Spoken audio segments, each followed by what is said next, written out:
Christina requested a song I wrote, and it could very well be the only song ever written. I wrote it with my friend Con O'Brien, who plays in a band called the Irish Ascendants. And it could very well be the only song ever written about cutting out cod tongues. And I wonder why I'm not a star. I was like, this is surely the high road to success. Sea shanties and cod tongue song. Yeah, we wrote a song, myself and Con, because I grew up in Petty Harbour, and a couple of sort of harbours down, or coves or bays, whatever, down the southern shore. Con grew up in Bay Bulls, and we both sort of did lots of stuff, working on the wharves and stuff. When we were a young fella in Petty Harbour or Bay Bulls or Willis Bay or Rose Bay, that's what you did, you know, like by the time you were 10, you went down, you worked with the fishermen, you cut out cod tongues and you cleaned up the boats, and you came home very smelly, and you'd do that cool thing where you go down, you'd cut out tongues, and you'd wait for any car to drive up and down the street with a mainland license plate number.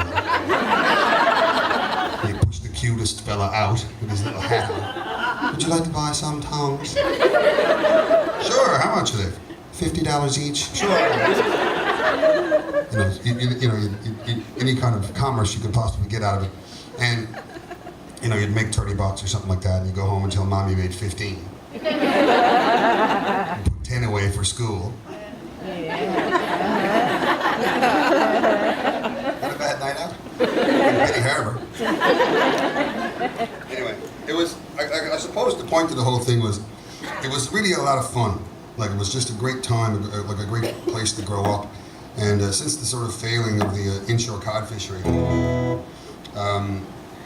they don't do it anymore, and we sort of, in a melancholy kind of way, sort of lamented the fact that our kids will probably grow up in that world, even though we're still in that part of the world.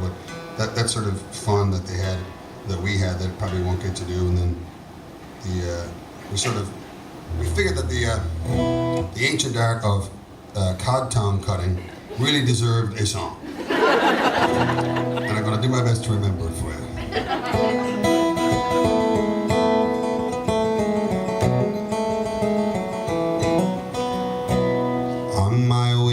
Man, I've done all that I can. I tried every job under the sun, and how I dearly enjoyed when yearly used boys convened for the cutting out tongues. It was the thrill of my life when I first held a knife and was told I could join in the gang.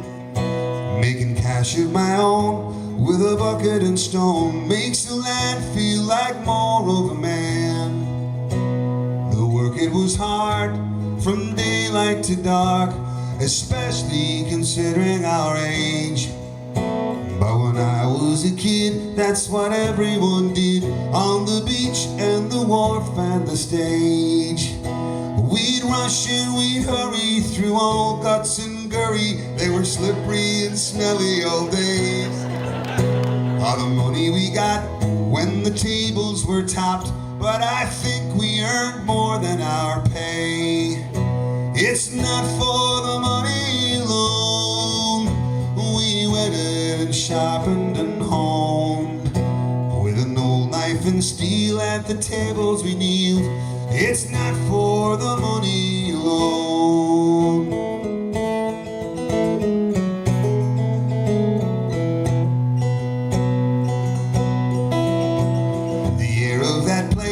On a hot summer day was hard on the senses of some, but I never minded. Me nose had been blinded by a grand time and work getting done. Now there's no smell at all from the spring to the fall, no loads to the gunwales to cheer. And I look at my son and I think of the fun that he'll never have around here. Oh, it's not for the money alone.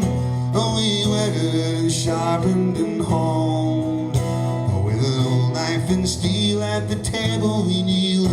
It's not for the money alone.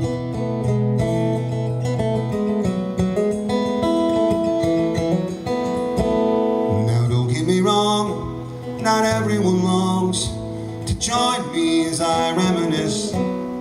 But just to be clear about what I'm skating here, it's not just the dollars I miss. It's that boys seldom roll down the banks to the cove, and young lives are none younger entwined. For the sharpen and hone, or the lather and foam, where the